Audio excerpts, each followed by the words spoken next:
Hello' friends, good morning. আজি ৰাতিপুৱাতে এই ভিডিঅ'টো আৰম্ভ কৰি দিছোঁ আৰু এনেকৈ আপোনালোক সকলোকে মই মোৰ ভিডিঅ'লৈ স্বাগতম জনালোঁ। এইটো অন্য এটা ভিডিঅ' হয়। আজি বহুদিনৰ পাছত এই ভিডিঅ'টো কৰিবলৈ লৈছোঁ। বহুদিনৰ পাছত মানে দুৰ্গা পূজা আৰু প্লাছ শংকৰদেৱৰ জন্ম জয়ন্তীৰ পাছত আৰু মই একো ভিডিঅ' এৰা নাই।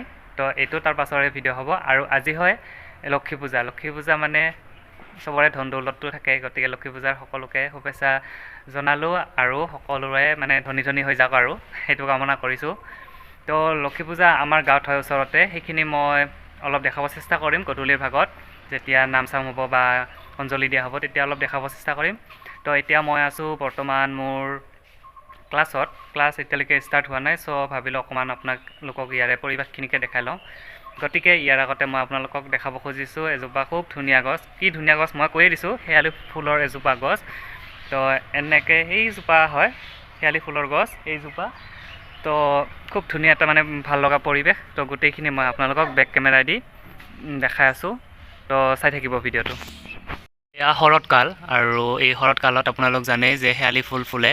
তো এইজোপা হৈছে শেৱালি ফুলৰ গছ আৰু এয়া চাওক শেৱালি ফুলবোৰ কেনেদৰে মাটিত এনেকৈ পৰি আছে, খুব ধুনীয়া লাগিছে। শেৱালি ফুলৰ সুবাস বিচাৰি এনেকৈ আপোনালোকক ভিডিঅ' কৰি দেখুৱাইছোঁ। এইবিলাক শেৱালি ফুল, এইবিলাক হ'ল শেৱালি ফুল, চিনি পায় তথাপিও দেখুৱাইছোঁ আৰু আপোনালোকক এনেকৈ ফুলি আছে শেৱালি ফুলবিলাক। চাই লওক এনেকৈ মই আপোনালোকক বেক কেমেৰা দি দেখালোঁ আৰু এই শেৱালি ফুলবিলাক এনেকৈ পূৰা মাটিত পৰি আছে। তো এইখিনি দেখুৱালোঁ। এতিয়া মই আপোনালোকক এটা ইনফৰ্মেশ্যন দিব বিচাৰিছোঁ যে অহা 16 আৰু 17 অক্টোবৰ তাৰিখে আমাৰ বঙাইগাঁও জিলাত এখন সুন্দৰ অনুষ্ঠান হ'বলৈ গৈ আছে। সেইখন হ'ল শ্ৰীমন্ত শংকৰদেৱ সংঘৰ পৰা আয়োজন কৰিছে, মানে কেন্দ্ৰীয়ভাৱে হ'ব অনুষ্ঠানটো। তো বৰ্ষণগাঁৱত হ'ব। তাতে হ'ব আপোনাৰ কেন্দ্ৰীয় শংকৰদেৱৰ জন্ম উৎসৱ গুৰু জয়ন্তী, 574তম গুৰু জয়ন্তী হ'ব, কেন্দ্ৰীয়ভাৱে পাতিব। আৰু তাৰ লগতে তেওঁলোকে পাতিছে নাট সমাৰোহ, মানে অংকীয়া নাট সমাৰোহ, ভাওনাৰ তেনেকুৱা প্ৰতিযোগিতা হ'ব। গতিকে তাৰে ভিডিঅ' মই আপোনালোকক দেখুৱাম বাৰু যেতিয়া অনুষ্ঠানটো হয়।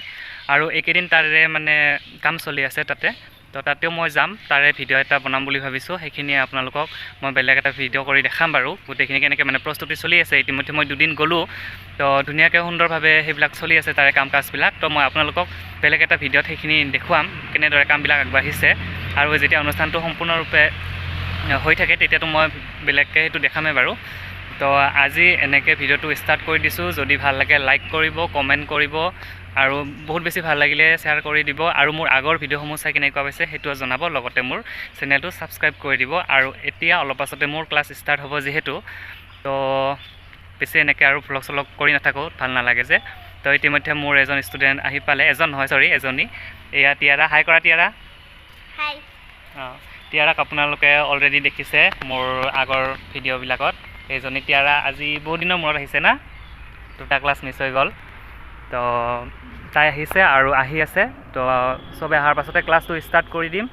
আৰু ইয়াৰ পাছতে মই তাতে যাম য'ত মানে সেই অনুষ্ঠানটো হ'ব, এই শংকৰদেৱৰ তিথিৰ তাতে যাম। তাৰে ভিডিঅ' অকণমান কৰিম বুলি ভাবিছোঁ। সেইখিনি বেলেগ এটা ভিডিঅ'ত আপোনালোকক দেখামেই যেতিয়া। তো ইয়াত দীঘলীয়া নকৰোঁ আৰু ৰাতিৰ ভাগত আজি যিহেতু মই আপোনালোকক লক্ষী পূজাৰ কথা কৈছোঁ, গতিকে ৰাতিৰ ভাগত সেইখিনি দেখুৱাবলৈ চেষ্টা কৰিম। তেনেহ'লে এনেকৈ ভিডিঅ'টো আৰম্ভ কৰি দিছোঁ, আপোনালোকে চাই থাকিব বুলি আশা থাকিল। এটা ভাল লগা দিশ আপোনালোকক দেখুৱাবলৈ লৈছোঁ। এয়া চাওক, মই আপোনালোকক দেখুৱাই আছোঁ। এইবিলাক চাৰ্ট এনেকৈ লগোৱা আছে। ইয়াত লিখা আছে the best way to find yourself is to lose yourself in the service of other. Mahatma গান্ধীৰ এইটো উক্তি। তাৰ পাছতে আৰু এটা আছে এইটো, you can not change your future but you can change your habit and cheerfully your habits will change your future. APJ Abdul কালামে এইটো কৈছিল।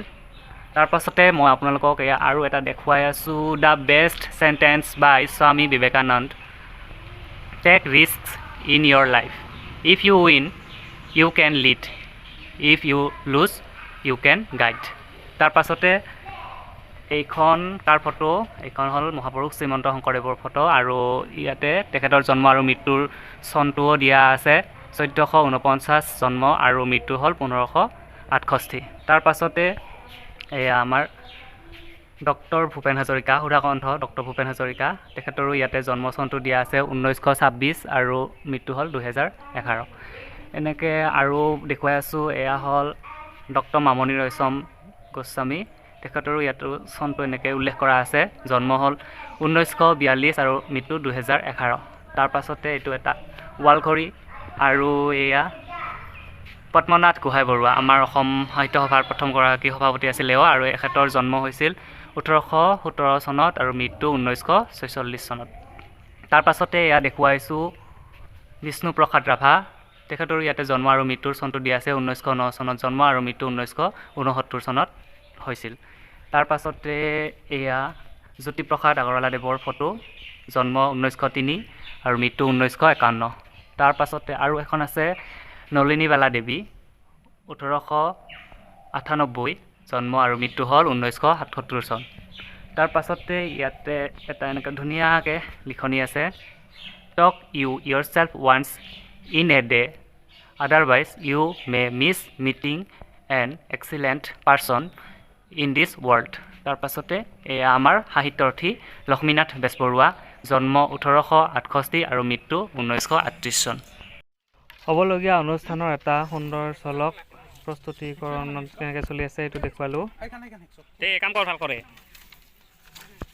বেনাৰখনলৈ মন কৰক আৰু এই দুদিনৰ কাৰণে আপোনালোক সকলোকে নিমন্ত্ৰণ জনালোঁ পাই গ'লোহি বজাৰ আৰু বজাৰ পোৱাৰ লগে লগে কিনকিনীয়া বৰষুণ পূজাৰ বজাৰ পূৰাই লাগিছে পূৰা ভিৰ হৈছে এতিয়া মই আহিছোঁ ইয়াত নাৰিকল বিচাৰি ডাব নাৰিকল লাগে যিহেতু ৰাতি ডাব নাৰিকলৰ পানী চকুত লগাব লাগিব তো নাৰিকল বিচাৰি আছোঁ বজাৰত এতিয়া বজাৰৰ পৰা নাৰিকল লৈ আহিলোঁ এইটো ডাব নাৰিকল এনেকৈ তো ৰাতি লাগিব নহয় চকুত পানী দিবৰ কাৰণে ডাবৰ পানী সেইকাৰণে লৈ আহিলোঁ মাত্ৰ 100 টকা লৈছে দামটো অলপ বেছিয়ে অৱশ্যে তথাপিও পূজা বুলি উপায় নাই ন লাগিব যিহেতু আমি লক্ষী পূজাত আছোঁ আৰু লক্ষী পূজাৰ অকণমান পৰিৱেশ আপোনালোকক দেখুৱাম তাৰপাছতে ভিডিঅ'টো এনেকৈ আজি ক্লজ কৰা হ'ব চ' চাই থাকিব আৰু মই এতিয়া আপোনালোকক বাই বাই দিছোঁ পাছতকৈ আৰু লগ নাপাম যিহেতু গতিকে এতিয়া অলপমান পৰিৱেশটো চাওক তো এয়া হৃদয় চে হাই লক্ষী পূজা চাব আহিছে সোনকালে আৰু এতিয়া পৰিৱেশটো আপোনালোকক দেখাই আছোঁ লক্ষী পূজাৰ